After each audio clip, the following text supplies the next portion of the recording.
ददाति पूर्वं यो वै वेदाहुं च बृहणोति तस्मै दम्भदेवमात्मबुद्धिप्रकाशं मुमुक्षुर्वै शरणमहं प्रपद्ये। ओं नमो ब्रह्मादिभ्यो ब्रह्मविद्या संप्रदायकर्तृभ्यो वंशऋषिभ्यो महभ्यो नमो गुरुभ्यः। सर्वोपप्लवरहितः प्रज्ञानगणः प्रत्यकर्तो ब्रह्मैवाहमस्मि।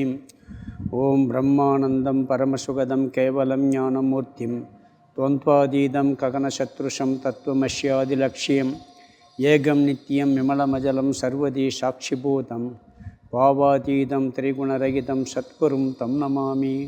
गुरुर्ब्रह्मा गुरुर्विष्णु गुरुर्देवो महेश्वरः गुरुसाक्षात् परं ब्रह्म तस्मै श्रीगुरवे नमः। ओं सहना भवतु सहनौ भुनक्तु सह वीर्यं करवावहै तेजस्विनावधीतमस्तु मा विद्विषावहै।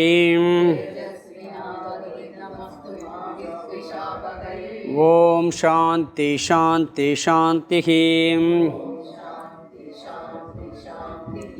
नमः श्री शंकरानंद गुरुपादाम्बुजन्मने सविलास महामोह ग्राह क्रासैक कर्मणे। திருப்தி தீப பிரகரணம் 7வது அத்தியாயம் 31வது சுலகம். அஸ்தி கூடஸ்தயித் யாதௌ பரோக்ஷம் வேத்தி வார்த்ததயாம் பச்சாத் கூடஸ்த ஏவாஸ்மித் ஏவம் வேத்தி விசாரதக. அஸ்தி கூடஸ்த இத்யாதௌ பரோக்ஷம் வேத்தி வார்த்தயாம் பச்சாத் கூடஸ்த ஏவாஸ்மித் ஏவம் வேத்தி விசாரதக. 7வது அத்தியாயம் திருப்தி தீப பிரகரணம். 30 ஸ்லோகம் பார்த்துருக்கோம். இதில் புருஷ தத்துவத்துக்கு விளக்கம் பார்த்துட்டோம். ஆத்மானம் சேத் விஜானியாத் அப்படிங்கிறதுக்கும் பார்த்துட்டு அயம்ங்கிற வார்த்தைக்கு நாம் பார்த்துக்கிட்டு இருக்கோம். அயம் இது 19வது ஸ்லோகத்திலேருந்து 96 வரைக்கும் வருது இந்த அயம்ங்கிற வார்த்தைக்கு. ஏன் அயம்னு சொன்னோம்னா ரொம்ப அருகாமையில் இருக்கிறதுக்கு அயம்னு சொல்லுவோம். நம்மளுக்கு மிக அருகாமையில் இருக்கிறது ஆத்மா தான். அதனால் இந்த அயம்ங்கிற வார்த்தையை அது ஆத்மாங்கிறதுக்கு இங்கே பயன்படுத்துகிறார் அவர். இதில் நம்ம கடைசியாக பார்த்தது எப்படி சொன்னீங்கன்னா, இந்த அயம்ங்கிறது எப்பொழுதுமே இந்த ஆத்ம தத்துவம் இந்த பிரம்ம தத்துவம் தெளிவாக விளங்கி கொண்டிருக்கின்றது. தெளிவாக விளங்கி கொண்டிருக்கிறது. சுயம் பிரகாசம். அதை தெரிஞ்சுக்கிறதுக்கு வேறு ஒன்றும் தேவையில்லை. அதுவாக விளங்குது. ஒரு நேரம் விளங்கி ஒரு நேரம் விளங்காமல் இல்லை, எப்பொழுதுமே இருக்குது. அப்படி இருக்கும் பொழுது அந்த தத்துவம் பரோட்ச ஞானம் அபரோக்ஷ ஞானம் எப்படி ஏற்படும் ஒரு கேள்வி வந்துச்சு. நம்ம இங்கேருந்தே ஆரம்பிக்கிறோம் தத்துவ விளக்கத்துக்கு. முதல்ல ஐயம்ங்கிறதுக்கு நிறைய சொன்னார். நம்ம கடைசியாக பார்த்த கருத்து என்னன்னு சொன்னீங்கன்னா, பரோட்சங்கிறது தூரத்தில் இருக்குது, எங்கேயோ இருக்குன்னு ஒரு அறிவு. பிறகு அது நேரடியாக பார்க்குற அறிவு. இது நம்மகிட்டேயே சுயமாக விளங்குறதுல இது எப்படி ஏற்படும் அப்படின்னு ஒரு கேள்வி வந்தது. தெளிவாக விளங்குறது போய் தெரியாமல் இருக்குது, எங்கேயோ இருக்குன்னு முதல்ல ஒரு அறிவு. பிறகு அதுவாகவே இருக்கிறங்கிற அறிவு. அது எப்படி ஏற்படும்? அதுதான் எப்பொழுதும் பிரகாசிச்சுக்கிட்டு இருக்கே அப்படின்னு ஒரு கேள்வி வந்துச்சு. அதுக்கு அவர் என்ன சொன்னார், அந்த தெளிவாக எப்பொழுதும் விளங்குகிற தத்துவத்துக்கும் பரோட்ச ஞானமும் ஏற்படும் அபரோக்ஷ ஞானமும் ஏற்படும். இந்த பரோட்சம் அபரோக்ஷம் மறக்கக்கூடாது. பரோட்சம்னா தூரத்தில் இருக்கிறத கேட்டு தெரிஞ்சுக்கிற அறிவு. அபரோக்ஷம்னா நம்ம தெளிவாக நம்ம முன்னாடி பார்த்து தெரிஞ்சுக்கிற அறிவு. டெல்லிக்கு போகல, டெல்லியை பற்றி முதல் கேட்டு தெரிஞ்சுக்கிட்டோம், அது பரோட்ச ஞானம். அங்கே என்னெல்லாம் இருக்குன்ட்டு நேராக போய் பார்த்தா அபரோக்ஷ ஞானம். சொர்க்கத்தை பற்றி தெரிஞ்சுக்கல, படித்து தெரிஞ்சுக்கிட்டோம், அது பரோட்ச ஞானம். நேராக போய் பார்த்தா அபரோக்ஷ ஞானம். போய் பார்க்கணும், தெரியாது போவோமா என்னமான்ட்டு. போக வேணாம் நம்மெல்லாம், ஏன்னா மோட்சம் அடைஞ்சிடணும், சொர்க்கத்துக்கு போகக்கூடாது. அப்போ முதல்ல எங்கேயோ இருக்க ஒரு தத்துவத்தை அது இருக்குன்னு தெரிஞ்சுக்கிறது பரோட்ச ஞானம். அப்புறம் நேரம் அனுபவிக்கிறது அபரோக்ஷ ஞானம். இது எப்பொழுதும் நம்ம கூடயே இருக்க ஒரு ஆத்ம தத்துவம் பிரகாசமாக இருக்கக்கூடியது, தானாக விளங்கி கொண்டிருக்க தத்துவத்தில் எப்படி ஏற்படுங்கும் பொழுது 10வது மனிதனை போல ஏற்படும் சொல்லிட்டார். அதுக்கு பிறகு இந்த கதையை ஆரம்பித்தான். 10வது மனிதனை போல 22வது ஸ்லோகத்தில் ஆரம்பித்து அது 7 அவஸ்தை இருக்குதுன்னு சொல்லி சொன்னார். அதாவது ஆத்தா கடந்து போகும்பொழுது 10 பேரும் கடந்து போன பிறகு எண்ணி பார்க்குறான், தன்னை விட்டுட்டு எண்றான். அதனால் அவனுக்கு ஒரு ஆள் காணான்னு நினைக்கிறான். இது அறியாமை, அஞ்ஞானம்னு ஒரு அவஸ்தை. 9 பேர்களை எண்றான், இவனை என்ன விட்டுறான். இதுக்கு பேர் அறியாமை. பக்கத்திலே இருக்கான், அவனாகவே இருக்கான், ஆனால் அவனுக்கு தெரியலை. அப்போ கண் முன்னாடி 9 பேரை பார்த்து கொண்டு இருக்கும்போது தான் ஒருத்தன் இருக்குங்கிறது தெரியாமல் இருக்கிறது அறியாமை. இந்த 10 பேர் காற்றை கடந்து போன விஷயத்தில் தன்னை மறைச்சாச்சு. அது அறியாமையினால் தான் இருக்குது தெரியல, அது ஆவரணம் மறைக்கிறது. அதனால் என்ன வெளிப்படுதுன்னா 10வது மனிதனை காணவில்லை, அவன் இல்லை அப்படின்னு சொல்லி சொல்கிறான். அவன் விளங்கவில்லை, அவன் இல்லை, என்கிட்ட இறந்து போயிட்டான் போல இருக்குது அப்படின்னு சொல்வது ஆவரணம் அப்படின்னு பார்த்தோம். பிறகு விக்ஷேபங்கிறது அவன் இல்லை விளங்கலைன்னு சொன்னவனை இறந்துட்டான்னு நினச்சிட்டு அழுகிறது, புலம்புறது, துக்கப்படுறது, இதுக்கு பேர் விக்ஷேபம். இந்த 7 அவஸ்தை சொல்ல போகிறாரு. இது நம்ம வாழ்க்கையில் எல்லா விஷயத்துலையும் வருது. முதல்ல அறியாமை வருது. அறியாமையினால் ஒன்று மறைக்கப்பட்டு புலம்புறதுனால துக்கம் வருது. அந்த துக்கம்தான் விக்ஷேபம், சம்சாரம்ங்கிறது விக்ஷேபங்கிறது. அதில் இன்ப துன்பம் கூட வரலாம் சில நேரங்களில், இன்பமும் கூட விக்ஷேபந்தான் சிலாடி சொல்ல போகிறார். அதற்கு பிறகு 4வது அவஸ்தை பரோட்ச ஞானம். அஞ்ஞானம், ஆவரணம், விக்ஷேபம். முதல்ல அறியாமை. அறியாமையினால் ஒன்று தெரியவில்லை, இல்லை என்று சொல்லுவது ஆவரணம். அதன் பிறகு அதனால் அழுவது, துக்கப்படுவது விக்ஷேபம். 4வது அவஸ்தை பரோட்ச ஞானம். இவங்கெல்லாம் அழுதுட்டு உட்காந்துருக்காங்க. யாரோ ஒருத்தர், ஒரு பெரியவர் வர்றாரு, என்ன சொல்கிறாரு, இவங்கெல்லாம் பார்த்து துக்கப்படுறத பார்த்துட்டு என்ன விஷயம் கேட்ட உடனே என்ன சொல்கிறாரு, அந்த 10வது மனிதன் இறக்கவில்லை, இருக்கிறார் அப்படின்னு சொல்கிறார் அவர். ஏன்னா இவங்க அறியாமையினால் இறந்ததா நினச்சிக்கிட்டு இருக்கான் அப்படின்னு அவருக்கு தெரியுது. உடனே அவர் திட்டலை, என்னப்பா முட்டாள்தனமாக பண்ணிக்கிட்டு இருக்கீங்கன்னா திட்டலை அவர். ஏன்னா எல்லோரும் நம்ம அறியாமையில் இருக்க, எல்லோரும் ஞானம், ஒரு தத்துவத்தை போதிக்கிற குரு என்ன நீ இருக்குது உனக்கே தெரியலன்னு தத்துவத்தை ஆரம்பித்தார்னு வச்சுக்கோங்க, அவ்வளோதான், கிட்டத்திலே போக மாட்டோம். அவர் முதல்ல என்ன சொல்கிறாருன்னு சொன்னால், 10வது மணி எதுக்குப்பா அழுகிறீங்க, எங்கள் கூட 10 பேர் வந்தோம், ஒருத்தன் ஆற்றுல போயிட்டான், இறந்து போயிட்டான், நாங்கள் எண்ணி பார்த்தா 9 பேர் தான் இருக்கோன்னு அவன் சொல்கிறான். இவர் எண்ணி பார்க்குறாரு 10 பேர் இருக்கான். சரி எப்படின்னு கேட்டால் என்ன சொல்கிறாரு அவர், இவங்க என்ன இந்த பாருங்க நான் எண்ணி காமிக்கிறான், அவனை என்ன மறந்துடுறான். உடனே அந்த வார்த்தையை சொல்ல, இல்லைப்பா 10வது மனிதன் சாகலப்பா, இருக்கிறான்னு சொன்னவொன்னே அப்போ என்கிட்ட தப்பிச்சுட்டான் போல இருக்குது, அவர் பார்த்துட்டு வந்திருப்பார் போல இருக்குது அப்படின்னு நினச்சிக்கிட்டு எங்கேயோ இருக்கிறான்னு நினச்சிட்டு கொஞ்சம் அவனுக்கு மனசில் ஒரு நிம்மதி வருது. முதல்ல என்ன பண்ணுறான், அப்போ எங்கே இருக்கானவொன்னே ஒரு ஞானம் வருது. இல்லைங்கிறது இப்போ இருக்காங்கிற ஞானம் வருது.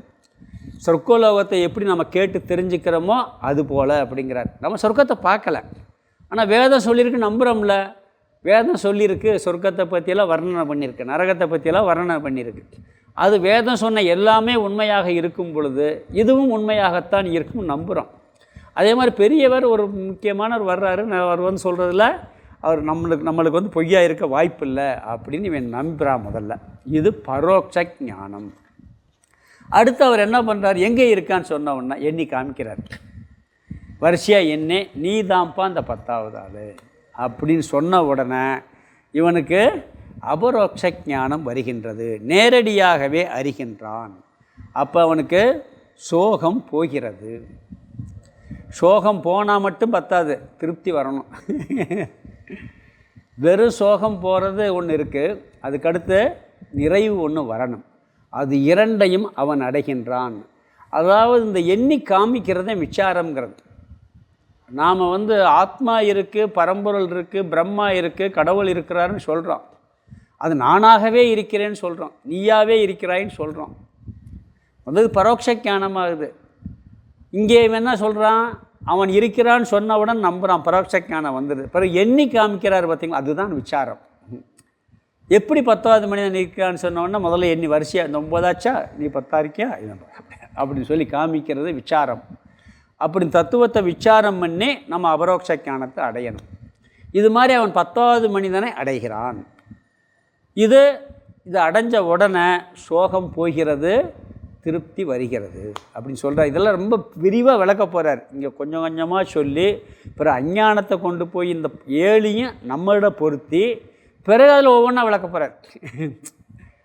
இது நம்மகிட்ட எது அஞ்ஞானம், நம்மகிட்ட எது ஆவரணம், நம்மகிட்ட எது விக்ஷேபம், இப்படி வரிசையாக சொல்ல போகிறார். அடுத்து ஆத்ம தத்துவத்தில் இந்த 7 படிகளையும் 7 அவஸ்தைகளையும் அப்படியே ஆத்ம தத்துவத்தில் பொருத்த வேண்டும் சொல்லி அடுத்து 28 வரிசையாக சொன்னார். சொல்லி இதை சிற்சுரூபமான நம்மிடத்தில் பொருத்த வேண்டும்னார். பிறகு 29வது ஸ்லோகத்தில் முதல் அவஸ்தை அறியாமை, நம்மளிடத்தில் இருக்கக்கூடிய அறியாமை, அதற்கான காரணத்தையும் சொன்னார். நம்மகிட்ட என்ன அறியாமைன்னு சொன்னால், 10வது மனிதன் தானாகவே இருந்து கொண்டு தன்னை அறியாமல் இருந்தது போல எப்பொழுதும் தானாகவே சுயமாகவே பிரகாசித்து கொண்டு இருக்கக்கூடிய ஆத்ம தத்துவமான பரம்பொருள் தத்துவம் நம்மிடம் இருக்கிறது. அது தெரியலைன்னு சொல்கிறான் பார்த்தீங்களா, அது அறியலை, அது இருக்கிறதே அவனுக்கு தெரியலை. இதுதான் அஞ்ஞானம்ங்கிறார்.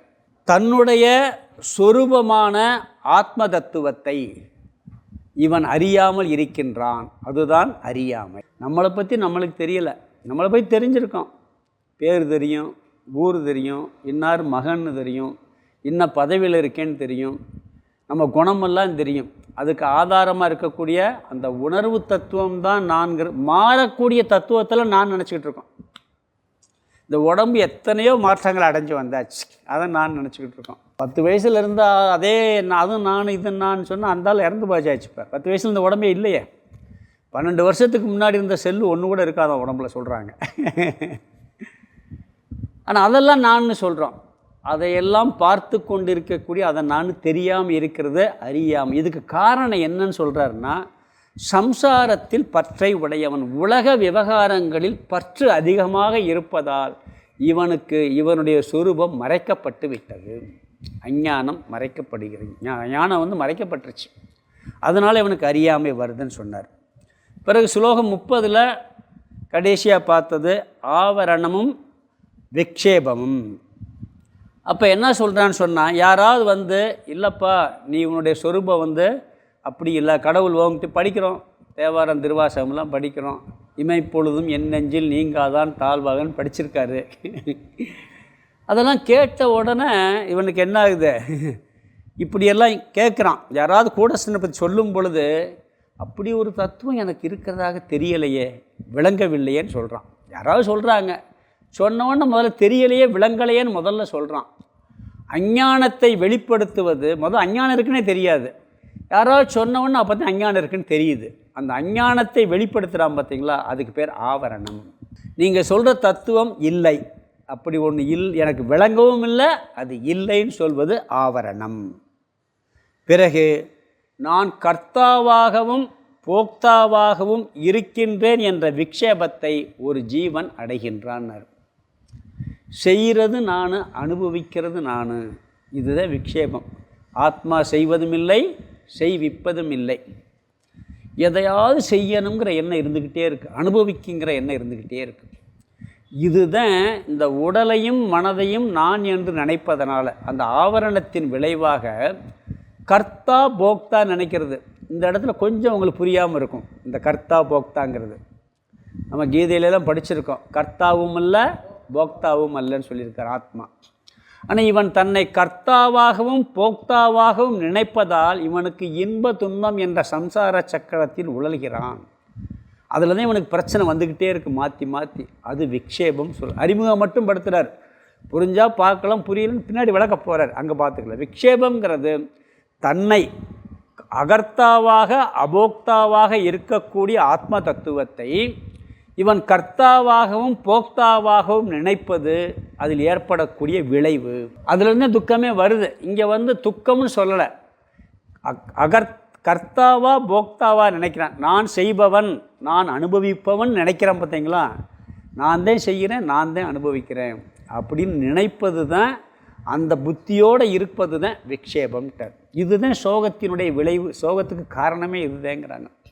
சம்சாரத்துக்கு காரணமே இதுதான். இப்படி விக்ஷேபத்தை அடைகிறான்னு சொல்லி 3 பார்த்துட்டார் நம்மள்கிட்ட. அஞ்ஞானம், ஆவரணம், விக்ஷேபம். அடுத்து பரோட்சம், அபரோக்ஷம், சோக நிவர்த்தி, திருப்தி. இந்த 4 அவஸ்தை அடுத்து 31லேருந்து பார்க்கணும். இப்போ 31 சொல்லம் படித்தோம்.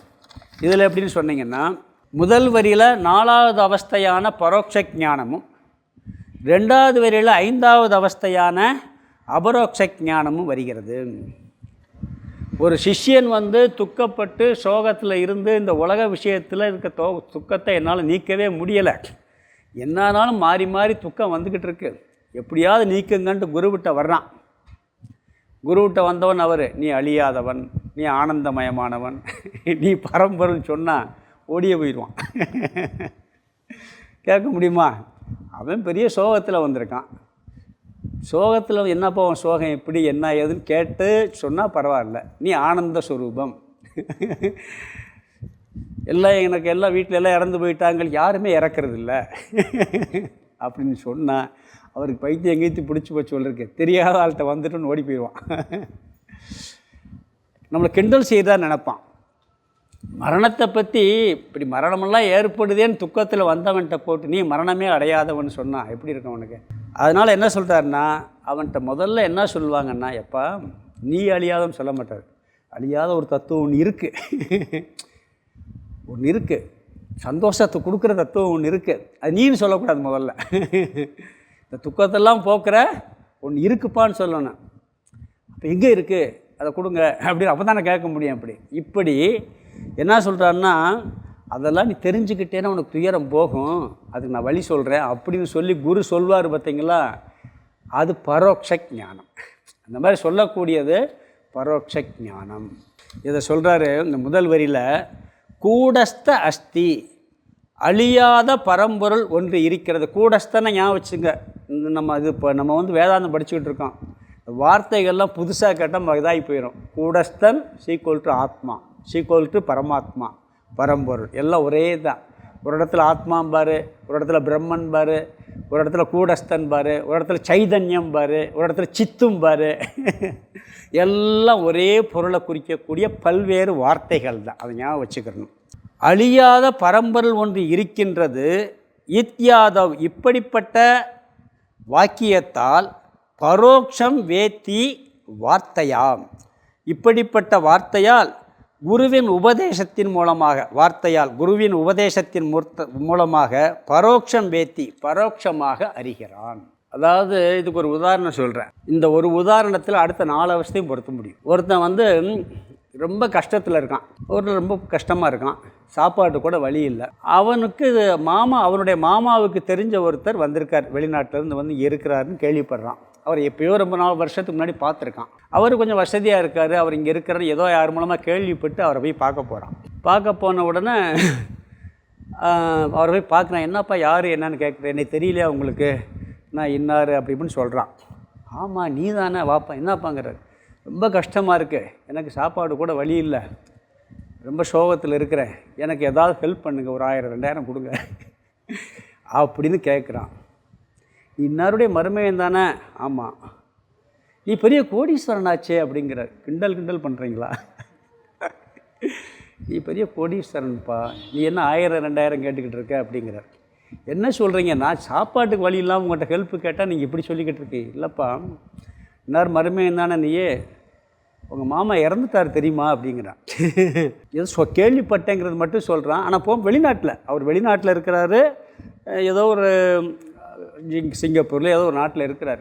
இவன் சொன்னவொன்னே என்ன பண்ணுறான், எப்படி நான் என்ன பார்ப்பா, உங்கள் மாமா திருமணம் முடிச்சுக்கிறல, அவருக்கு வாரிசு கிடையாது, அவர் இறக்கும்போது அத்தனை சொத்தையும் ஓம் பேரில் எழுதி வச்சுட்டு இறந்து போயிட்டார் அப்படின்னு கேட்குறான்.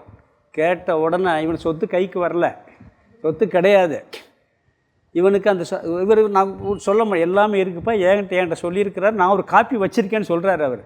நான் இங்கே போகும்போதே என்கிட்ட சொல்லிட்டு உன்னை பார்க்க நினச்சேன், நான் பார்க்க முடியலை, இப்போ நீ வந்துட்ட சொல்கிறேன்னு சொன்ன உடனே இவனுக்கு பரோட்ச ஞானம் வருது. நாம் ஏழை இல்லை, ஆனால் கையில் கிடைக்கல, கையில் கிடைக்கல, பார்க்கல. இது பரோட்ச ஞானம். பிறகு என்ன பண்ணுறாரு, இது உடனே அபரோக்ஷ ஞானம் வருமா? அந்த சொத்தை போய் வாங்கணும். சொத்தை போய் வாங்கணும், அதெல்லாம் எடுத்து இங்கே கொண்டு வரணும்.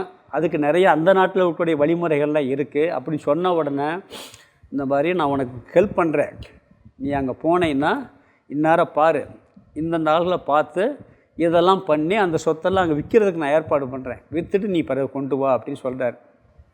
இவன் போய் அங்கே ஏற்பாடுகள் பண்ணி அதுக்கு பல கஷ்டங்கள் இருக்குது. அந்த நாட்டுடைய ரூல்ஸ் எல்லாம் ஃபாலோ பண்ணி அதை கைக்கு வர்றது அபரோக்ஷ ஞானம். அப்போ நேரடியாக வந்தாச்சு. அதுக்கு பிறகு அதில் சோகம் போகிறது, திருப்தியும் வரும். சோகம் போயாச்சு பிறகு அதை கொண்டாந்து அனுபவிக்கிறது திருப்தி. புரியுதா உங்களுக்கு? முதல்ல கைக்கே வரலை, ஆனால் இருக்குன்னு தெரிஞ்சுக்கிறான். பிறகு நேரடியாக கிடைச்ச உடனே இந்த அபரோக்ஷ ஞானம் அப்போயே ஓரளவுக்கு சோகம் போயிடும். ஆனால் திருப்பி சோகம் போனாலும் கொண்டு வந்து அதை அனுபவிக்கும் பொழுது திருப்தி ஏற்படுது. இது நாளும் இந்த கதையில் சொல்லலாம். இங்கே இப்போ முதல்ல பரோட்ச ஞானம் சொல்லியிருக்கேன். என்ன சொல்கிறாங்கன்னா, இவன் சோகத்தில் வந்த உடனே, இல்லைப்பா உன்னை சோகத்தை போக்கக்கூடிய ஒரு தத்துவம் இருக்குது, அழியாத தத்துவம் இருக்குது, அதை நான் உனக்கு சொல்கிறேன், அதை அறிஞ்சிக்கிட்டேன்னா போயிருங்கிறார். இவன் அறியலை, ஆனால் அவர் வார்த்தையில் நம்பிக்கை இருந்து சரி அதை தெரிஞ்சுக்கிற முயற்சி பண்ணுவோம் அப்படிங்கிற எண்ணம் வருது. இதுக்கு பேர் பரோட்ச ஞானம். அதே மாதிரி இந்த சாந்தோக்கிய உபனிஷத்தில் ஒன்று வரும், சதைவ சோமிய இதமக்ர ஆசித் ஏகம் ஏவம் அத்விதீயம் பிரம்ம. பிரம்மத்தை பற்றி சொல்லும் பொழுது இவையெல்லாம் இதற்கு முன்பு சத்தாகவே இருந்தது, இரண்டற்ற ஒன்றாகவே இருந்தது, அது பிரம்ம தத்துவம்னு முதல்ல சொல்லுவார். அப்படி ஒரு தத்துவம் இருக்குப்பா, ஒரு அழியாத ஒரு தத்துவம் இருக்குன்னு சொல்லிவிட்டு அதெல்லாம் விளக்குவார். நம்ம 2வது அத்தியாயத்தில் இந்த மந்திரத்தை ரொம்ப விளக்கம், ஒரு அத்தியாயமே பார்த்துருக்கோம். கொஞ்சம் ஸ்லோகத்துக்கு மந்திரத்துக்கு பிறகு என்ன தத்துவ மஷின் ஆரம்பிப்பார். அந்த தத்துவம் யார்? நீதம்பர். அந்த சாந்தோக்கிய உபனிஷத் மந்திரத்தில் இதெல்லாம் சொல்லுவார். சொல்லிவிட்டு எல்லாம் அப்படி ஒரு தத்துவம் இருக்குன்னு சொல்லி முடிச்சுட்டு என்ன பண்ணுவார், தத்துவ மஷி திருப்பி ஒரு கேள்வி கேட்பான். அதுவாகவே நீ இருக்கிற 8 9 தடவை 10 தடவை சொல்லுவார். வரிசையாக சொல்லிக்கிட்டே நீயே அது, நீயே அது, நீயே அதும்பார். எப்படி அந்த சொத்துக்கு உரிமையாளர் நீயேன்னு இவர் சொல்கிறார் இல்லைங்க, நீதான்ப்பா கோடீஸ்வரன், நீதான்ப்பா கோடீஸ்வரன் சொல்கிறது மாதிரி நீயே அது, நீயே பரம்பொருள்னு முதல்ல சொல்ல மாட்டார். முதல்ல என்ன பண்ணுவார்னா இப்படி ஒரு தத்துவம் இருக்குது அப்படிம்பார். அது பரோட்ச ஞானம். 2வது அதை தெரிஞ்சுக்கிட்டு என்ன பண்ணுறான், இவனுக்கு அப்படி ஒரு தத்துவம் இருக்கிறது நம்புறதே பெரிய விஷயம். எத்தனை பேர் நம்புகிறாங்க? எத்தனை பேர் நம்புகிறாங்க? நம்புறதே இல்லை. நீயே கடவுள்னு அடிக்க வந்துடுவாங்க. வேறு மதத்துலலாம் அவ்வளோதான், ஒன்றே விடுவாங்க. நான் தான் கடவுள்னு சொன்னீங்கன்னு வச்சுக்கோங்க, கல்லாலே அடித்து கொண்டு விடுவாங்க. நம்மகிட்டதான் இருக்குது. எல்லாம் மாறிக்கொண்டே இருக்கும் பொழுது மாறாத ஒரு தத்துவம் இருக்கிறது அப்படிங்கிறத ஒரு குருவின் மூலமாக அறிகின்றான். அது பரோட்ச ஞானம். இந்த உபனிஷத்தில் எந்த வாக்கியம் நம்மளுக்கு முதல்ல பரோட்ச ஞானத்தை கொடுக்கும். இந்த அபரோக்ஷ ஞானங்கிறது அடுத்து சொல்கிறாரு, எந்த வாக்கியம் அபரோக்ஷ ஞானத்தை கொடுக்கும்னு சொல்கிறார். அடுத்த வரி பாருங்கள், பச்சாத் பிறகு, பரோட்ச ஞானத்தை அடைந்த பிறகு கூடஸ்த ஏவ அஸ்மி, கூடஸ்தனாகவே நான் இருக்கிறேன், கூடஸ்தனாகவே நீ இருக்கிறாய். இதி ஏவம் வேத்தி விசாரத்தக. 2வது வரியில் இப்படி என்று இவ்விதம் விசாரம் செய்யும்போது அபரோக்ஷமாக அறிகிறான். முதல் வார்த்தை ஒரு தத்துவம் இருக்குது, அழியாத தத்துவம் இருக்குது, அது ஆனந்தமான தத்துவம் அப்படி இருக்குன்னு சொல்கிறது பரோட்சம், நம்புகிறான். பிறகு அந்த தத்துவம் நானாகவே இருக்கிறேன் என்பதை விசாரம் செய்து, சும்மா கிடைக்க முடியாது, குரு மூலமாக நிறைய தத்துவங்களை கேட்டு புரிஞ்சு அதை விசாரம் செய்யும் பொழுது அது நானாகவே இருக்கிறேன் என்று அறிகிறான். எப்படி 10வது மனிதனை இவர் எண்ணி காமிக்கிறார். இந்த அவர் 9 பேர் எண்ணியாச்சா, இப்போ நீ இருக்கியா அப்படின்னு எண்ணி காமிக்கிறது மாதிரி இதை குருமார்கள் நம்மளுக்கு உபதேசம் செய்யும் பொழுது நிறைய உதாரணங்கள்லாம் சொல்லி கொஞ்சம் கொஞ்சமாக விளக்கி அது நீயாக இருக்கிறாய் அப்படின்னு சொல்லி திருஷ்ய விவேகமெல்லாம் நீங்கள் கேட்டிருக்கீங்க நிறையா. திருஷ்ய விவேகம், பிறகு அறியப்படும் பொருள், அறிபவன் வேறு, அறியப்படும் பொருள் வேறு அப்படிங்கிறதெல்லாம் பார்த்தேன். நம்ம என்னுடையது என்று சொல்வதெல்லாம் நானாக இருக்க முடியாது அப்படிங்கிற தத்துவம்லாம் படிச்சிருக்கோம். இப்படியெல்லாம் விளக்கி சொல்லும் பொழுது நான் அழியாத சொரூபமாக இருக்கின்றேன் அப்படிங்கிற இவனுக்கு அபரோக்ஷ ஞானம் விசாரத்தில் ஏற்படுது. நம்ம இது ஆரம்ப ஸ்டேட்மெண்ட் தான் சொல்லியிருக்கார். இது எப்படி வருங்கிறதெல்லாம் பரோட்ச ஞானம் அபரோக்ஷ ஞானமாக எப்படி மாறப்போகிறோன்னு வரிசையாக 96 வரைக்கும் சொல்ல போகிறார். நம்ம அங்கே நல்லா புரிய ஆரம்பிக்கும், அங்கே பார்க்கலாம் நம்ம. அப்போ என்ன சொல்கிறான்னா, இதெல்லாம் சொன்ன உடனே அடுத்த வார்த்தை தத்துவமசி, அகம் பிரம்மாஸ்மிங்கிற வார்த்தையை சொல்லிடுறார். நீ அதுவாக இருக்கிறாய். இவன் உடனே புரிஞ்சா என்ன சொல்லுவான், நான் பிரம்மனாக இருக்கிறேன்னு சொல்லுவான். சாந்தோக்கியத்தில் தத்துவமசி நீ அதுவாக இருக்கிறாயின்னு சொல்கிறார். பிருகதாரண்யத்தில் அகம் பிரம்மாசிம்மா. அவர் உபதேசம் முடிஞ்சவனுக்கு சிஷியன் என்ன சொல்லுவான், நான் பிரம்மனாக இருக்கிறேன்னு புரிஞ்சு சொல்வான். சாந்தோக்கிய உபனிஷத்தில் குரு சொல்வார், நீ அதுவாக இருக்கிறான்னு புரிகிறதுக்காக சொல்கிற உபதேச வாக்கியம் இது. புரிந்து சொல்கிற வாக்கியம் அகம் பிரம்மஸ்மி, நான் பிரம்மனாக இருக்கிறேன். பிரம்மன் இருக்கிறது என்ற ஞானம் பரோட்ச ஞானம், பிரம்மனாகவே நான் இருக்கின்றேன் என்ற ஞானம் அபரோக்ஷ ஞானம். பிரம்மன் இருக்கிறது என்ற ஞானம் பரோட்ச ஞானம். கடவுள் இருக்கிறார் என்பது பரோட்ச ஞானம். கடவுள் இருக்கிறார் என்பதை நம்பி அந்த அறிவை அடைவது பரோட்ச ஞானம். அந்த கடவுளாகவே, அந்த கடவுளினுடைய தத்துவமும் என்னுடைய தத்துவமும் ஒன்று என்று புரிந்து கொள்வது அபரோக்ஷ ஞானம். அந்த இறைவனாகவே நான் இருக்கிறேன், இறைவனுடைய சொரூபம் என்னுடைய சொரூபம் ஒன்று என்று அதை நல்ல விசாரம் பண்ணி புரிஞ்சுக்கிறது. இறைவனும் நான் ஒன்றுன்னு சொன்னோன்னு நான் கோயிலுக்கு போக மாட்டேன்னு சொல்லிடக்கூடாது, ஞாபகம் வச்சுக்கோங்க. அவர் சர்வசக்திமான், நம்ம அல்பசக்திமான்னு ஞாபகம் வச்சுக்கோங்க. இந்த இடத்துல ரொம்ப புதுசாக வர்றவங்களும் குழப்பம் வந்துடும். கடவுளும் நானும் ஒன்றுங்கிற வார்த்தை எந்த இடத்துலன்னு சொன்னால் ஆதார தத்துவத்தில் தான். மேலோட்டமாக பார்க்கும்போது அவர் சர்வசக்திமான் சர்வஜன், நம்ம அல்பசக்திமான் அல்பஜன். அல்பசக்தியும் பொய், சர்வசக்தியும் பொய், ஞாபகம் வச்சுங்க. அப்படி பார்க்கும்போது பொய் சின்ன பொய்னா பெரிய பொய்ன்னு என்ன. நம்மகிட்ட 1 போட்டு 1 சைவர் இருக்குது, அவர்கிட்ட 1 போட்டு 1000 சைவர் இருக்குது. 1 எடுத்தாச்சுன்னா 2 சைவர் தான், ஞாபகம் வச்சுங்க. நம்மளுக்கு 1 போட்டு 1 சைவர் போட்டால் 10, 1 போட்டு 10 சைவர் போட்டால் எத்தனை லட்சக்கணக்கு கோடிக்கணக்கில் போய்கிட்டே இருக்கும். 1க்குத்தே மதிப்பு. சைவர் எத்தனையும் போடலாம். அவருக்கு நிறையா சைவர் போட்டு வச்சுருக்கோம். யாருக்கு? பகவானுக்கு. அதனால் அந்த ஆதார தத்துவத்தின் அடிப்படையில் ஒன்று. விவகாரத்தில் இதெல்லாம் புரிஞ்சுட்டா இங்கே இருக்குது. வீட்டில் போய் தத்துவத்தெல்லாம் பேசிடக்கூடாது, ஞாபகம் வச்சுக்கணும். ஃப்ரெண்டுகிட்ட கூட சொல்லக்கூடாது. பேசிக் தத்துவத்தை புரிஞ்சுக்கிறதுக்கு இது விசாரம் செய்து புரியும் பொழுது அபரோக்ஷ ஞானத்தை அடைகிறான். சபரிமலைக்கு ரொம்ப விரதம் இருந்து 48 நாள் 2 மாதம் விரதம் இருந்து போகிறோம். போன உடனே ஐயப்பன் என்ன சொல்கிறார் தெரியுமா, மேலே படியில் 18 படி ஏறினோன்னே பெரிய பித்தளையில் தத்துவ மஷின் எழுதி போட்டிருக்கு. நீ தான்ப்பா நானுன்றார் அவர். ஐயப்பன் என்ன எழுதி போட்டிருக்காரு, நம்ம ஐயப்பனை பார்க்கணுன்னு போகிறான், ஏன் பார்த்த உடனே தத்துவ மஷி நீயே நானுங்கிறார் அவர். ஐயப்பனே சொல்கிறாங்க. அங்கே பெரிய எழுத்துல எழுதி போட்டிருக்கோம். சபரிமலையில் நீங்கள் 18 படி ஏறி போன உடனே தத்துவ மஷின் இருக்கும். அது யாருக்கு புரியும்? ஐயப்பனே சொல்கிறார், நீ தான் நான். உண்மை தானே, எல்லோரும் ஐயப்பன் தானே கூப்பிட்றோம், அவரை மட்டுமா கூப்பிட்றோம்? எல்லாரையுமே ஐயப்பன் தானே கூப்பிட்றோம், தத்துவமசி. அதனால் இங்கே என்ன சொல்கிறாருன்னா, இங்கே 3 வந்துருச்சு. பரோட்ச ஞானம் அபரோக்ஷ ஞானம் 2 இங்கே வந்திருக்கு. பிரம்மன் இருக்கிறது என்பது பரோட்ச ஞானம், பிரம்மனாகவே நான் இருக்கிறேன் என்பது விசாரத்தின் மூலமாக அடையக்கூடியது, அது அபரோக்ஷ ஞானம். இந்த பரோட்சம் அபரோக்ஷ ஞானத்துக்கு கிட்டத்தட்ட 100 ஸ்லோகத்துக்கு மேலே விளக்கம் சொல்ல போகிறார். அதனால் புரியாட்டாலும் கவலைப்பட வேணாம், ஏன்னா நம்ம போக போக புரிஞ்சுக்கிறலாம். ஏன்னா இதில் நிறைய பூர்வபக்ஷம், இவரே நம்மளுக்கு சந்தேகம் வராது, இவர் கிளப்பி விட்டுருவார். வித்யாரண்யன் இப்படியெல்லாம் சந்தேகம் வரும்னு கிளப்புவார்.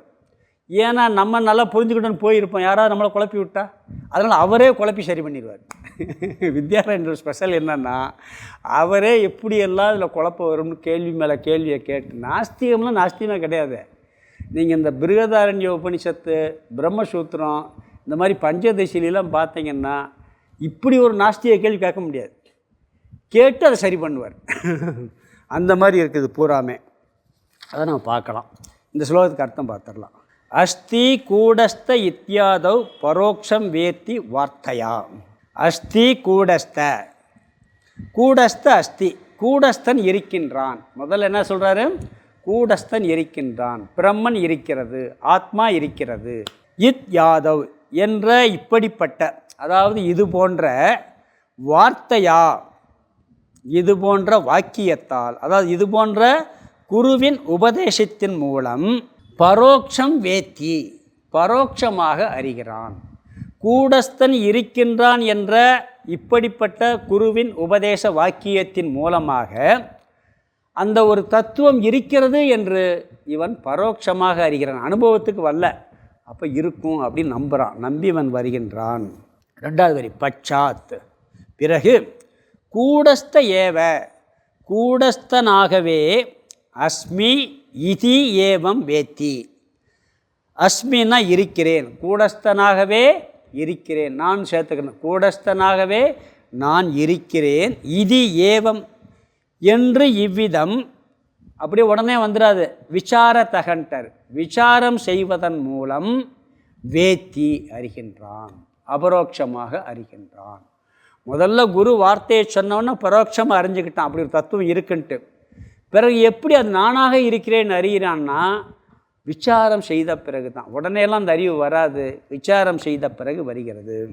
இப்போ முதல் வரி பரோட்ச ஞானம், கூடஸ்தன் ஆத்மா அல்லது பிரம்மன் இருக்கிறது என்று அறிவது பரோட்ச ஞானம். ரெண்டாவது வரையில் அந்த குருவின் வார்த்தையை விசாரம் செய்யும்போது அந்த கூடஸ்தனாகவே நான் இருக்கிறேன் என்று அறிவது அபரோக்ஷ ஞானம். இன்னும் ரெண்டு இருக்குது, திருப்தி, அதுக்கு முன்னாடி சோக நிவர்த்தி. அது 32வது சொல்ல படிக்கலாம். கர்த்தா போக்தேத்யேவமாதீம் சோகஜாதம் பிரமுஞ்சதீம் கிருதம் கிருத்யம் பிராபணீயம் பிராப்தமித்யேவ துஷ்யதீம். கர்த்தா போக்தேத்யேவமாதீம் சோகஜாதம் பிரமுஞ்சதீம் கிருதம் கிருத்யம் பிராபணீயம் பிராப்தமித்யேவ துஷ்யதீம். இங்கே முதல் வரியில் 6வது அவஸ்தையான சோகம் நீங்குதல், ரெண்டாவது வரியில் 7வது அவஸ்தையான திருப்தி. சோகம் நீங்கி திருப்தியை அடைவது தான் மோட்சம், முக்தின்னு சொல்கிறது. பிறவா நிலையை அடைவது எப்படின்னா சோகத்தை நீங்கிறதோட திருப்தியை அடைவது தான் முக்தி.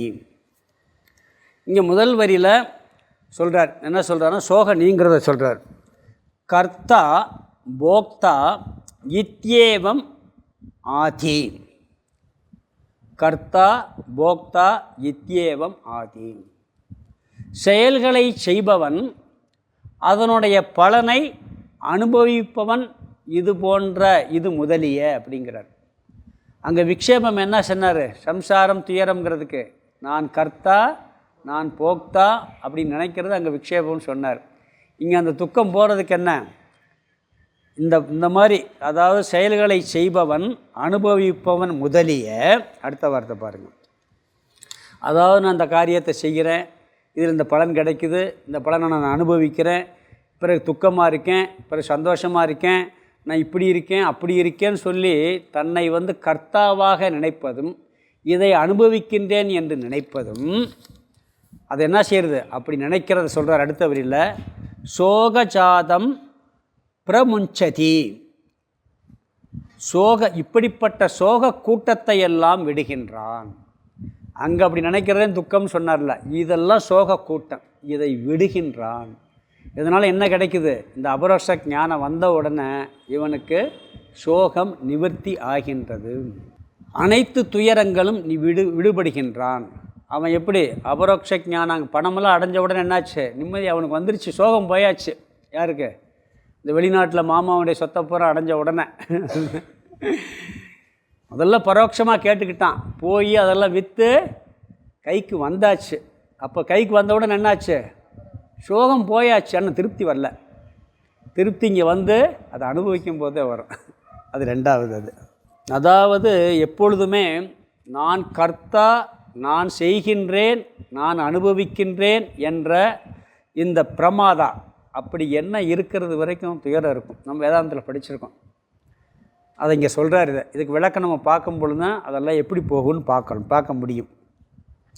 ஏன்னா இந்த அபரோக்ஷ ஞானம் வந்த உடனே என்ன புத்தி வரும்னா, அனைத்து விவகாரமும் அனாத்மாவினுடையதுன்னு வந்துடும். நான் ஆத்மான்னு தெரிஞ்சுக்கிட்டான், அப்போ இந்த அழியிறது போகிறது எல்லா கஷ்டம் வர்றது போகிறது மாறுறது எல்லாம் எதுக்கு?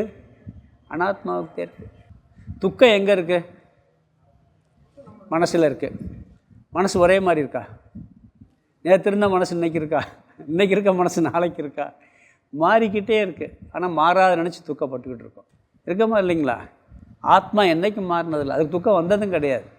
மாறிக்கொண்டே இருப்பது என்றைக்கும் போயிடும். அதில் ஒரு முன்னாடி ஏதோ ஒரு சினிமாவில் வரும், சீரியலில், இதுவும் கடந்து போகும்னு சொல்லி. ஆனால் அது வந்து ஒரு மகா வாக்கியம், அது ஒரு ஞானி சொன்ன வாக்கியம், இதுவும் கடந்து போகும்னு சொல்லி.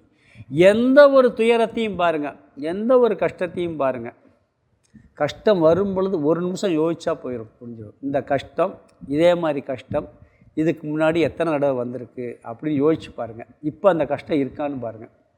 இப்போ இல்லை, இது புது கஷ்டம் வந்திருக்கு. அப்போ இது அது போனது மாதிரி இதுவும் போயிடும். எல்லாம் போய்கிட்டே இருக்குது. இவனுக்கு என்னன்னு சொன்னால், இந்த மாதிரி இதெல்லாம் என்ன அனுபவிக்கிறேன், இந்த கஷ்டத்தை அனுபவிச்சிருக்கேன், அது போயிடும். எல்லா துயரங்களையும் விட்டு விடுகின்றான். நான் ஆத்மா, ஆத்மாவுக்கு எந்த துயரம் வந்ததில்லைன்னு தெரிஞ்ச உடனே எல்லா துயரங்களையும் விட்டு விடுகின்றான். இது 6வது அவஸ்தையான சோக நிவர்த்தி. இங்கே அறிமுகம் மட்டும்தான், நான் கொஞ்சம் கொஞ்சம் விளக்கம் சொல்கிறேன், அவரே சொல்ல போகிறார், அங்கே போய் பார்க்கலாம் நம்ம. பிறகு சோகம் நீங்கியவுடன், சோகம் போச்சுன்னா பத்தாது, சோகம் போயிடுச்சுனாலும் கூட ஒரு நிறைவு வேணுமா இல்லையா?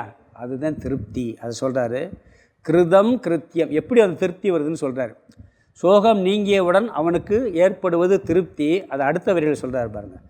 கிருதம் கிருத்தியம் பிராபணீயம் பிராப்தம் இத்யேவ துஷ்யதி. கிருதம் கிருத்தியம்னா செய்ய வேண்டிய அனைத்தும் செய்து முடிக்கப்பட்டு விட்டது. பிராபணீயம்னா அடைய வேண்டிய அனைத்தும் பிராப்தம் அடையப்பட்டு விட்டது. இத்யேவ இவ்விதம் எண்ணி திருப்தியாக இருக்கின்றான். நம்மளுக்கு திருப்தி எப்போ இருக்காது தெரியுமா? ஒரு வேலையை செய்யணும், அதை செஞ்சு முடிக்கலைன்னா திருப்தி வராது. செஞ்சு முடிச்சாச்சுன்னா அப்பா வேலையை முடிச்சிட்டேன்ப்பா, சரி அதோடு நிற்காது, அந்த செஞ்சதனுடைய பலனும் கிடைக்கணும். அதனால் என்ன அடையணுமோ அதை அடையணும். அப்போ என்ன, அது செய்கிறத செஞ்சாச்சு, அடைய வேண்டியதை அடைஞ்சாச்சு அப்படின்னு என்னாகும், ஒரு திருப்தி வந்துடும். இவனுக்கு எப்படி என்ன வருமா, இந்த அபரோக்ஷ ஞானம் வந்த உடனே, இந்த சோகம் நீங்கின உடனே, செய்ய வேண்டிய அனைத்தையும் செய்து முடித்து விட்டேன், நான் எதுவும் செய்ய வேண்டிய இல்லை, எனக்கு பாக்கி இல்லை. கொள்ளு பேத்திக்கு எல்கேஜி சீட்டு வாங்கணுங்கிற அவசியம் இல்லை, ஞாபகம் வச்சுங்க. இன்னும் அந்த வேலை பாக்கி இருக்குன்னு ஓடிக்கிட்டு இருக்கிறத பார்க்குறோம். சீட்டு கிடைக்க மாட்டேங்குது, பேரன் பேத்தி எல்லாம் கூட அதுக்கு முயற்சி பண்ண மாட்டேங்கிறாங்க. நானும் தெரிஞ்ச ஆள்கிட்டலாம் சொல்லி எப்படியா சீட்டு வாங்கி கொடுக்கணும், அந்த கடமை ஒன்று பாக்கி இருக்குது. அது செய்ய வேண்டிய வேலை ஒன்று இருக்குது, போகிறோமா இல்லையா? பேரன்னா கூட கொள்ளு பேரனுக்கு ரெக்கமெண்டேஷன். இவனுக்கு ஐ ஆம் ரெடி, அந்த உலகத்தில் எனக்கு கடமை எதுவுமே இல்லை, செய்ய வேண்டியதெல்லாம் செஞ்சுக்கிட்டு இருப்பான், எல்லா வேலையும் செஞ்சுக்கிட்டு இருப்பான். ஆனால் இவன் மனசில் செஞ்சாலும் ஒன்று, நான் என்ன செய்யணுமோ செஞ்சு முடிச்சிட்டேன், என்ன அடையணுமோ அதை அடைஞ்சு முடித்தாச்சு. யமதர்மராஜா வர்றியா வா, நீ என்னை கூப்பிட்டு போக முடியாது, ஏன்னா நான் சமஸ்தியில் கலந்துருவேன். அந்தளவுக்கு ஒரு திருப்தி ஏற்பட்டு போகுது இவனுக்கு, ஒரு திருப்தி. அதனால் என்ன சொல்கிறாருன்னா, செய்ய வேண்டியது செய்து முடிக்கப்பட்டு விட்டது. சரி, ஏதாவது புதுசாக அடையணுமானா இவனுக்கு ஒன்றுமே தேவையில்லை, முழு நிறைவு வந்தாச்சு. என்ன கொடுத்து என்ன செய்ய போனோம், எல்லாம் எனக்கு வந்து விட்டது, எதுவும் தேவையில்லை அப்படிங்கிற ஒரு நிறைவு ஏற்படுகிறது. அடைய வேண்டியதை அடைந்து விட்டேன், செய்ய வேண்டியதை செய்து முடித்து விட்டேன். நீங்கள் உலக விவகாரத்தில் பாருங்கள், ஒரு காரியம் செய்யணும், அதை செஞ்சு முடித்து அதனுடைய பலன் கிடைச்சாத்தே திருப்தி இருக்கும். இவனுக்கு எல்லாம் அதில் கிடச்சிருது. அதனால் இந்த உலகத்தில் நான் செய்ய வேண்டியது ஒன்றுமே இல்லை, அடைய வேண்டியதும் ஒன்றுமே இல்லை, எல்லாம் முடிந்து விட்டது என்ற திருப்தி இவனுக்கு ஏற்படுகிறது. இது திருப்தி. கர்த்தாவாக இருப்பதாலும் ஒரு சம்சாரம் வரும், அனுபவிக்கிறதுனாலே ஒரு சம்சாரம் வரும், செயல் செய்வதிலையும் அனுபவிக்கிறதுலையும். சம்சாரம்னா துக்கம், சுகத்தை அனுபவித்தாலும் துக்கம் உண்டு, விஷய சுகத்திலையுமே ஒரு துக்கம் கலந்துதே இருக்கும். இந்த எண்ணம் இல்லாமல் அனுபவித்தோம்னா துக்கம் வராது. இந்த எண்ணத்தோடு அனுபவிக்கும் பொழுது இன்ப துன்பம் மாறி மாறி வந்துக்கிட்டே இருக்கும். அதுக்கு பேர் சம்சாரம்னு பேர். இவனுக்கு எல்லாம் முடிஞ்சு போகுது, அதனால் இவனுக்கு திருப்தி வடிகிறது. ஒரு செயலை செய்கிறதுக்கு முன்னாடி இதை செய்யலாமா அதை செய்யலாம்னு குழப்பம், செஞ்சு முடித்த பிறகு இப்படி செஞ்சுருக்கலாமே அப்படி செஞ்சுருக்கலாமேன்னு ஒரு குழப்பம் இருக்கா இல்லையா? பலன் கிடைக்கும்போது இன்னும் கொஞ்சம் கூட கிடச்சிருக்கலாம், இதுக்கு மேலே இது அடைஞ்சிட்டேன்னு அதை அடையணும்னு ஒரு எண்ணம். இப்படித்தான் இந்த சம்சார கடலில் சுழல்றான். இவனுக்கு அது எதுவுமே இல்லை. இந்த உடல் இருக்கிறதுக்கு ஏதோ காரியம் பண்ணுவானே ஒழிய எல்லாம் இவனுக்கு முடிந்து விடுகிறது. இதிலிருந்து விடுபடுவது கர்த்திருத்துவ போக்திருத்துவ புத்தியிலிருந்து விடுபடுவதுன்னு வச்சுக்கோங்க. செய்பவன் அனுபவிப்பவன்ற எண்ணத்திலிருந்து விடுபடுவது. அப்போ எப்போ விடுபட முடியும்? செய்ய வேண்டியதை செய்து முடித்தாத்தான் நான் செய்பவங்கிற புத்தி போகும், அனுபவிக்க வேண்டியதை அனுபவித்து முடித்தாத்தான் அந்த புத்தியும் போகும். இது இரண்டும் இதிலிருந்து ஏற்படுகிறது. இதுதான் திருப்திங்கிறார். உலக வழக்கத்தில் மட்டும் இல்லை, ஆன்மீக சாதனையிலே பாருங்கள், நிறைய வந்தவனுங்க நான் இந்த சாதனையை செஞ்சுருக்கேன், இன்னும் அந்த சாதனையை செய்யலை இருக்கா இல்லையா? இந்த ஞானம் வந்தாச்சுன்னா இனிமேல் நான் செய்ய வேண்டிய சாதனை ஒன்றுமே இல்லைன்ட்டு ஆயிடுவோம். நீ ஞான நிஷ்டை ஆயிடுச்சின்னு சொன்னான். ஆன்மீக வாழ்க்கையிலே அப்படி இதை செய்யலை அதை செய்யலைங்கிற துக்கம் வந்துக்கிட்டே இருக்குது. இந்த ஞானத்தினால் இவனுக்கு முழு திருப்தி ஏற்படுகிறது. எப்போ எனக்கு இன்னும் செய்ய வேண்டிய செயல் ஒன்று இருக்குதுன்னு நினைக்கிறீங்களோ, இன்னும் அனுபவிக்க வேண்டியது இருக்குதுன்னு நினைக்கிறீங்களோ, அது வரைக்கும் நாம் துக்கத்திலேருந்து விடுபடலை, திருப்தி வரலைன்னு அர்த்தம். இந்த எண்ணம் இந்த அபரோக்ஷ ஞானத்தினால் இவனுக்கு ஏற்படுகின்றது அப்படிங்கிறார். இந்த உலகத்தில் நீங்கள் என்ன அனுபவித்தாலும் சரி, அதுக்கு மேலே ஒன்று அனுபவிக்குங்கிற புத்தி வரும் இந்த உலகத்தில் பார்த்தீங்கன்னா. இப்போ ருசியான அறுவகை உணவு சாப்பாடு இருக்குது, அதை சாப்பிட்றீங்க, சாப்பிட்டு முடித்த உடனே அப்புறம் சாப்பிட முடியாது, திருப்தி இருக்கும். அந்த திருப்தி எவ்வளோ நேரம் இருக்கும்? அடுத்து பசி வர்றது வரைக்கும் இருக்கு. அப்புறம் திருப்பி நான் அதை அனுபவிக்கணுங்கிற எண்ணம் வரும். இது எல்லாம் இவனுக்கு அதில் எதுவுமே வராது. இந்த உலக விஷயங்களில் திருப்தி வந்து டெம்பரவரி, இந்த திருப்தி டெம்பரவரி இல்லை, துக்கம் இருந்துக்கிட்டே இருக்குங்கிறார். அதனால் இந்த துயரம் நீங்குவது பிராபணியம் பிராப்தம், அடைய வேண்டிய அனைத்தையும் அடைந்து விட்டேன் என்பது திருப்தி அப்படிங்கிறார். சில பேர் இந்த ஞான நிஷ்டையில் ஒன்று தியானிக்கிறது உண்டான். என் உடம்பு ஒன்று கூட செயல்படாட்டாலும் நான் நல்லா சந்தோஷமாக இருப்பேன் அப்படின்னு சொல்லி அதெல்லாம் தியானிக்கிறது உண்டா. கையே செயல்பட முடியலை, கண்ணே தெரியலை, இப்படியெல்லாம் கூட சில பேர் தியானிக்கிற பழக்கம்லாம் இருக்குது அப்படின்னு சொல்லுவாங்க. 6வது அவஸ்தையில் சோகம் போகிறது, 7வது அவஸ்தையில் திருப்தி வருகின்றது. ஒருவருக்கு ஒரு நோய் இருக்குது, அந்த நோய் காய்ச்சலோ மஞ்சக்காமலையோ ஏதோ ஒரு நோய் இருக்குது. மருந்து சாப்பிட்ட உடனே நோயெல்லாம் போயிடுது, அந்த நோயினால் வரக்கூடிய துன்பமெல்லாம் போயிடுது. இது வந்து சோக நிவர்த்தின்னு வச்சுக்கோங்க. ஆனால் அந்த நோய் போனால் கூட உடம்புல தெம்பு இருக்குமா? நோய் போயாச்சு, அதனால் அந்த நோயினால் வரக்கூடிய கஷ்டம் போயாச்சு, இது சோக நிவர்த்தி.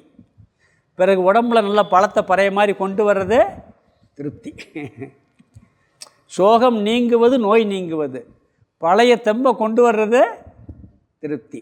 இப்படி முதல்ல சோகம் நீங்கியவுடன் இவனுக்கு திருப்தி 2வது வருகிறது. அது கொஞ்சம் டைம் எடுக்கும் அந்த திருப்தி வருவதற்கு, அதை சொல்கிறார். அது அவன் வந்து சொத்தெல்லாம் அடைஞ்சிட்டான், அடைஞ்சவொடனே சோகம் போயாச்சு, அங்கெல்லாம் விற்றாச்சு. அபரோக்ஷ ஞானம் போய் சொத்தை தான் பேரில் மாற்றின உடனே அபரோக்ஷ ஞானம், அதை விற்ற உடனே கைக்கு பணம் வந்தாச்சு, சோகம் போயாச்சு. திருப்பி நம்ம நாட்டுக்கு கொண்டு வந்து பிஸ்னஸ் ஆரம்பித்து அனுபவிக்கிறான், அது திருப்தி. அந்த முதல் சொன்ன பாருங்கள் அந்த உதாரணத்தில். அதனால் எப்பயுமே சோகம் போனால் கூட அந்த திருப்தி ஏற்படுவதற்கு கொஞ்சம் டைம் ஏற்படுது. இந்த எப்படி வைத்தியத்தில் நோயை குணப்படுத்தின பிறகு உடம்பு பழைய நிலைக்கு வர்றதுக்கு கொஞ்சம் டைம் எடுக்குதோ அது மாதிரி சொல்கிறார். ஒரு கோணத்தில் பார்த்தா சோகம் போகிறதே திருப்தி தான், ஆனால் இருந்தாலும் கூட அது முழு திருப்தின்னு சொல்ல முடியாது. இனியொரு கோணத்தில் பார்த்தா அதுக்கு கொஞ்சம் டைம் எடுக்கிறது. இந்த கனவுல வந்து பெரிய துக்கம் ஏற்படுது. துக்கம்னா என்ன? ஏதோ ஒரு 1 கோடி ரூபா 2 கோடி ரூபா லாஸ் ஆகிறது மாதிரி கனவு கண்டுட்டோம். பெரிய சோகத்தில் ஆழ்ந்திருக்கான், தக்கார்னு வந்து வீட்டில் எழுப்பி விட்டாங்க தூக்கத்தில். பிடிச்சி பார்த்தா அப்பா கனவுப்பா அப்படின்னு சொல்லிட்டு என்ன பண்ணுறது, அந்த சோகம் போகுது, இருந்தாலும் பதட்டம் கொஞ்சம் நேரம் இருக்கும். அந்த பதட்டம் கொஞ்சம் நேரம் இருக்கு. அது வந்து அந்த பதட்டம் போய் சாதாரண நிலைக்கு வர்றது திருப்தி. இது 7வது அவஸ்தை. இந்த 32வது ஸ்லோகத்தில் 2 அவஸ்தையை சொல்லிட்டேன். இதோட 7 அவஸ்தை முடியுது, படிக்கலாம். ஸ்லோகத்துக்கு அர்த்தம் பார்த்துடலாம். கர்த்தா போக்தா இத்யேவம் ஆதி, அதை பிரிச்சம் சொன்னால் இத்யேவம் ஆதி சோகசாதம். கர்த்தானா நான் செயல்களை செய்கின்றவன், போக்தானா அனுபவிக்கின்றவன், அதன் பலனை அனுபவிக்கின்றவன். இத்யேவம் ஆதி என்பது முதலான சோகசாதம் சோக கூட்டத்தை எல்லாம் பிரமுஞ்சியதே விட்டு விடுகின்றான். நான் செயல்களை செய்கின்றவன், அதன் பலனை அனுபவிக்கின்றன். இந்த மாதிரி இது போன்ற துக்க கூட்டத்தைன்ட்டார். இதுதான் துக்க கூட்டம். இது எப்படி துக்க கூட்டங்கள்லாம் பார்ப்போம். ஓரளவுக்கு தெரியும், இருந்தாலும் பார்க்கலாம். விட்டு விடுகின்றான். அடுத்த வரி, இது எது? துக்கம் நீங்குதல். கிருதம்னா செய்ய வேண்டியது. என்னால் செய்ய வேண்டியது எல்லாம் கிருத்தியம் செய்து முடிக்கப்பட்டு விட்டது. பிராபணீயம் அடைய வேண்டிய அனைத்தும் பிராப்தம் அடையப்பட்டு விட்டது. இத்யேவ இவ்விதமாக எண்ணி துஷ்யதி திருப்தியை அடைகிறான். முதல்ல துக்கம் நீங்குவது நான் கர்த்தா நான் போக்தா அல்ல அப்படிங்கிற எண்ணம். அந்த அறிவு வந்த உடனே துக்கம் போகுது. பிறகு நான் செய்ய வேண்டியதையெல்லாம் செய்து முடித்து விட்டேன், அனுபவிக்க வேண்டியதையெல்லாம் அனுபவித்து முடித்து விட்டேன் அப்படின்னு என்ன அர்த்தம்? செய்ய வேண்டியதும் இல்லை, அனுபவிக்க வேண்டியது எதுவுமே இல்லை அப்படின்னு நினைக்கும் பொழுது அவன் திருப்தியை அடைகிறான். இங்கே துக்க நிவர்த்திங்கிறது நான் கர்த்தா போக்தாங்கிற என்றதை விடுவது. திருப்திங்கிறது செய்ய வேண்டிய அனைத்தையும் செய்து முடித்து விட்டேன், அனுபவிக்க வேண்டிய அனைத்தையும் அனுபவித்து முடித்து விட்டேன். ரெண்டுமே இல்லை, செய்ய வேண்டியதும் இல்லை, அனுபவிக்க வேண்டியதும் இல்லை என்ற அறிவு வருவது திருப்தி. அடுத்து 33. இதில் என்ன சொல்கிறாருன்னா ஒரு நிறைவு பண்ணுறார். இதில் வேற ஒன்றும் புதுசாக சொல்லலை, சொன்ன கருத்தை வரிசையாக இந்த 7 படிகள் நான் சொல்லியிருக்கேன்னு சொல்கிறாரு. ஸ்லோகத்தை பார்த்துட்டு அப்படி அர்த்தம் பார்த்துடலாம். படிச்சுட்டு 33 படிக்கலாம். அஜ்ஞானமாவ்ருத்திஸ்தத்வத் விக்ஷேபச்ச பரோக்ஷதீஹி அபரோக்ஷமதி சோகம் மோக்ஷஸ்திருப்திர் நிரங்குஷாம். அஜ்ஞானமாவ்ருத்திஸ்தத்வத் விக்ஷேபச்ச பரோக்ஷதீஹி அபரோக்ஷமதி சோகம் மோக்ஷஸ்திருப்திர் நிரங்குஷாம். இங்கே 7 அவஸ்தையும் நான் என்னெல்லாம் சொல்லியிருக்கேன்னு வரிசையாக சொல்லிவிட்டு கடைசியில் திருப்திங்கிற அவஸ்தைக்கு ஒரு வார்த்தை மட்டும் சேர்க்குறார். அதை மட்டும் லைட்டாக விளக்குறார். பிறகு விளக்கம்னா பின்னாடி பார்க்க போகிறார். ஒவ்வொரு அவஸ்தையும் விளக்க போகிறார். அஞ்ஞானங்கிற தனியாக எடுத்து விளக்குவார், ஆவரணத்தை எடுத்து விளக்குவார். இங்கே 7 வரிசையாக சொல்லி திருப்திக்கு மட்டும் ஒரு அடைமொழி சேர்த்துருக்கார். அதை மட்டும் சுருக்கமாக பார்த்துடலாம். ஸ்லோகத்துக்கு அப்படியே அர்த்தம் பார்த்துட்டு போயிடலாம். முதல்ல பார்த்தீங்கன்னா அஞ்ஞானம் ஃபஸ்ட்டு, முதல் வார்த்தை முதல் வரியில். அஞ்ஞானம்னா அறியாமை. ரெண்டாவது ஆவிருத்தி, ஆவரணம், ரெண்டாவது அவஸ்தை. தத்வத்து அதை போல, அப்படியே. விக்ஷேபச்ச விக்ஷேபமும், இது 3வது அவஸ்தை. 4வது பரோக்ஷ தீஹின்னு இருக்குது. பரோக்ஷ ஞானம். தீஹின்னா ஞானம்னு அர்த்தம். பரோக்ஷ தீஹின்னா பரோக்ஷ ஞானம். 2வது வரி அபரோக்ஷ மதிஹி, அபரோக்ஷ ஞானம். தீன்னா அதுவும் ஞானம்னு அர்த்தம். அபரோக்ஷ மதிஹி, மதிஹின்னா ஞானம். இங்கே அபரோக்ஷ மதிஹின்னா அபரோக்ஷ ஞானம். அடுத்தது சோக மோக்ஷ. மோக்ஷம்னா விடுதலைன்னு அர்த்தம். சோகத்திலிருந்து விடுதலை, சோகம் நீங்குதல். இது 6வது அவஸ்தை. 7வது அவஸ்தை திருப்திகி நிரங்குஷா.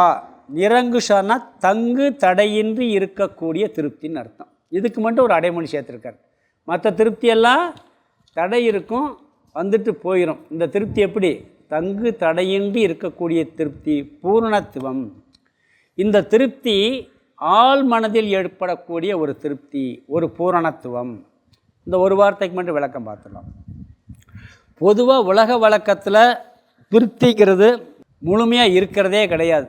இந்திரிய விஷயங்களை நீங்கள் எந்த விஷயத்தில் எந்த சுகத்தை அனுபவித்தாலும் அந்த திருப்தி டெம்பரவரி தான். கொஞ்ச நேரத்துக்கு பிறகு போயிடும். இப்போ சொன்னேன்ல, அறுசுவை உணவு நல்லா சாப்பிட்டாலும் கூட திருப்தியாக சாப்பிட்டேன்னு சொல்லுவோம். எப்படி சாப்பிட்ட? திருப்தியாக சாப்பிட்டேன், திருப்தியாக இருக்குது. எவ்வளோ நேரம்? 6 மணி நேரம் கழித்து 8 மணி நேரம் கழித்து சொல்லுவாரா? இப்போ ஏதாவது கொடும்பார். அப்படி தானே சொல்லுவார். இது அப்படி இல்லை. ஆழ் மனதில் இருக்கக்கூடிய ஒரு திருப்தி. அதாவது மேலோட்டமான மனசில் இன்பம் துன்பம் இரண்டும் போய் போய் வந்துக்கிட்டே இருக்கு எல்லாருக்குமே. ஞானிக்கு கூட மேலோட்டமாக ஒரு சுக துக்கம் இருக்கலாம், ஒரு கஷ்டம் இருக்கலாம், ஒரு இது இருக்கலாம். ஆனால் ஆள் மனசுன்னு ஒன்று இருக்குது. அதில் அவருக்கு எப்பயுமே திருப்தியுடன் இருக்கும். ஒன்றை செய்கிறதுனால அனுபவிக்கிறதுனால திருப்தி வரக்கூடிய திருப்தி இது இல்லை. ஒன்றை செஞ்சால் ஒரு திருப்தி, அனுபவிக்கிறனால ஒரு திருப்தி, அந்த திருப்தி இது இல்லை. இனிமேல் நான் எதையும் செய்ய வேண்டியது இல்லை, அனுபவிக்க வேண்டியது இல்லை என்பதால் வரக்கூடிய திருப்தி ஆள் மனதில் ஏற்படும் திருப்தி, பூரணத்துவம் அது அப்படிங்கிறார். எல்லாவற்றையும் நான் அடைந்து முடிந்து விட்டேன் என்ற திருப்தி. இந்த ஸ்தூல உடல் போனாலும் சரி, எது போனாலும் சரி, எனக்கு ஆள் மனசில் திருப்தி இருக்குது, கவலை இல்லை என்று ஒரு நிறைவுடன் இருக்கக்கூடிய எண்ணம். இந்த திருப்திக்கு ஒன்று சொல்லுவோம், ஏற்கனவே சொல்லியிருக்கேன். ஒருத்தர் பொண்ணுக்கு திருமணம் முடித்து கொடுக்குறாங்க. நல்ல ஒரே பொண்ணு, வசதியான பொண்ணு, செல்லமாக வளர்த்துருக்குறாங்க. நல்ல ஒரு இடத்துல மாப்பிள்ளை கிடைக்குது. நல்ல இடம், நல்ல குணமுள்ள மாப்பிள்ளை, நல்ல ஃபேமிலி, அவங்களுக்கு எல்லா வசதியும் இருக்குது, நல்ல இடத்துல இருக்கார், நல்ல மாப்பிள்ளையாக இருக்கார், எல்லாம் கிடைக்குது. அப்போ இவருக்கு ஒரே கடமை செய்ய வேண்டியது என்ன? மகளுக்கு திருமணம் முடிக்கணும். திருமணம் முடிஞ்சாச்சு. முடிச்சிட்டு பொண்ணை வீட்டுக்கு, புகுந்த வீட்டுக்கு அனுப்புகிறாங்க. அனுப்பும்போது அப்பா அழுகிறார், அம்மாவும் அழுகுது. அழுவாங்களா அழுக மாட்டாங்களா? நம்மளை விட்டு பிரிஞ்சு போதேன்னு அழுகிறாங்க. சோகமாக அது மனசில் எப்படி வெளியே பிரிகிற துயரம், வெளியே பிரியக்கூடிய, ஏன்னா இவ்வளோ நாள் கூட இருந்து நம்மளை விட்டு போதேன்னு ஒரு துயரம். ஆள் மனசில் நல்ல இடத்துக்கு போகுது, நம்ம வளர்த்ததனுடைய பலனை அடைஞ்சிட்டோம், அடைய வேண்டியதை அடைஞ்சாச்சு, செய்ய வேண்டியதை செஞ்சாச்சு அப்படின்னு ஒரு திருப்தி இருக்குமா இருக்காதா? அது எப்படிப்பட்ட திருப்தி? அழுகிறது உண்மையா? இது டெம்பரவரி, ஏதோ நம்ம தினால எரிஞ்சு போச்சுங்க. ஆனால் உள் மனசில் அப்படிப்பட்ட ஒரு திருப்தி இவனுக்கு ஏற்படும். இந்த நிராங்குஷங்கிற ஒரு வார்த்தை இதுக்கு மட்டும் சொல்கிறார்.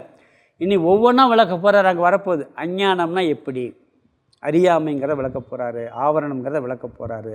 அதெல்லாம் அடுத்த ஸ்லோகத்தில் நம்ம அடுத்த வகுப்பில் பார்க்கலாம். இதுக்கு ஸ்லோகத்துக்கு அர்த்தம் பார்த்துட்டிங்க. இன்னொரு இடம் சொல்லிடுறேன். அஞ்ஞானம் ஆவிருத்தி. அஞ்ஞானம் முதல் வார்த்தை, அஞ்ஞானம்னு அறியாமை, ஆவரணம் ரெண்டாவது, ஆவிருத்திங்கிறது ஆவரணம்.